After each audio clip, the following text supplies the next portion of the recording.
Come with me, Tha. Snow fell like whispered secrets across the empty streets of downtown Chicago. Each flake caught the amber glow of the streetlights, creating a world that seemed suspended between dreams and reality. It was nearly midnight on a Tuesday, and the city had settled into that quiet hour when only the most determined souls ventured outside.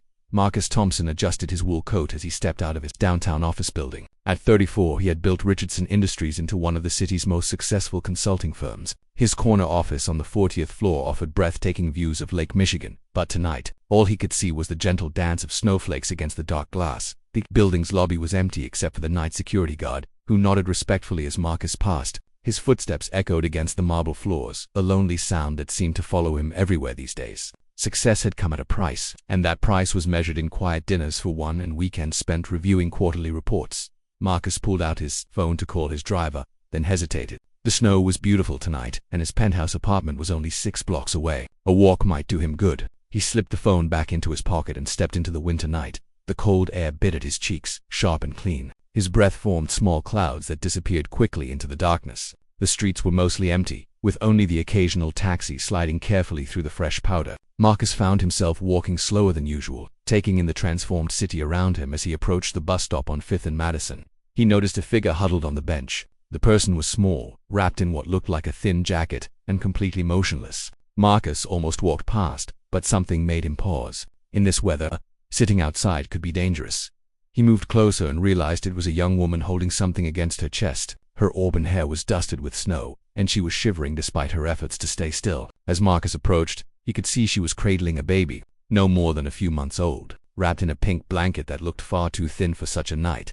"Excuse me," Marcus said softly, not wanting to startle her. "Are you all right?" The woman looked up, and Marcus saw eyes the color of spring leaves, wide with exhaustion and something that might have been fear. She couldn't have been more than 25, with delicate features that looked almost translucent in the streetlight. "I'm fine," she said quietly, though her voice betrayed her. It was the voice of someone who had been strong for too long and was running out of strength to spare. "Ma'am, it's nearly midnight and the temperature is dropping fast," Marcus said, crouching down to her level. "When's the last bus supposed to come?" She looked down at the baby in her arms, then back at him. "Not until 6 in the morning, but we'll be okay. Emma and we're tough."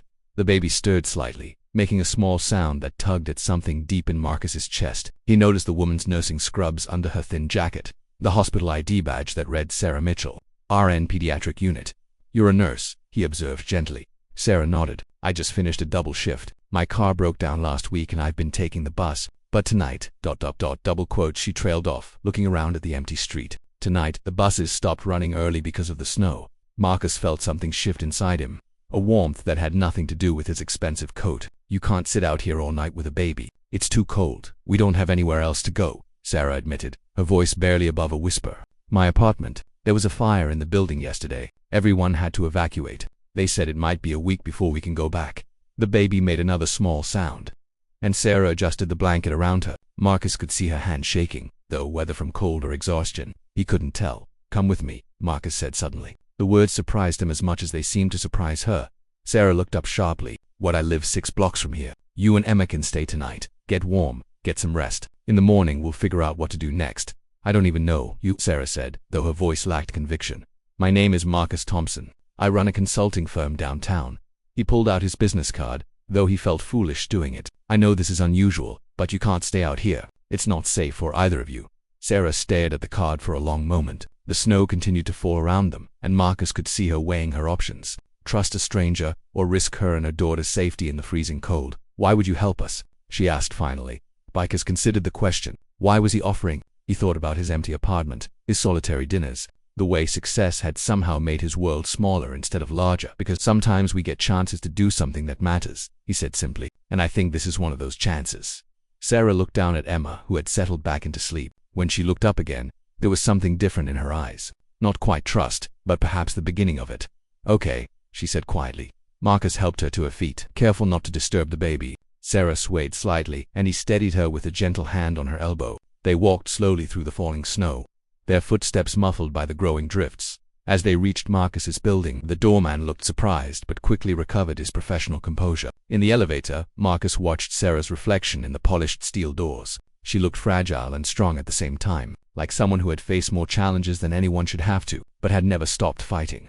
His apartment was warm and spacious, with floor-to-ceiling windows that offered a stunning view of the snowy city. Sarah stood in the entryway, taking it all in with wide eyes.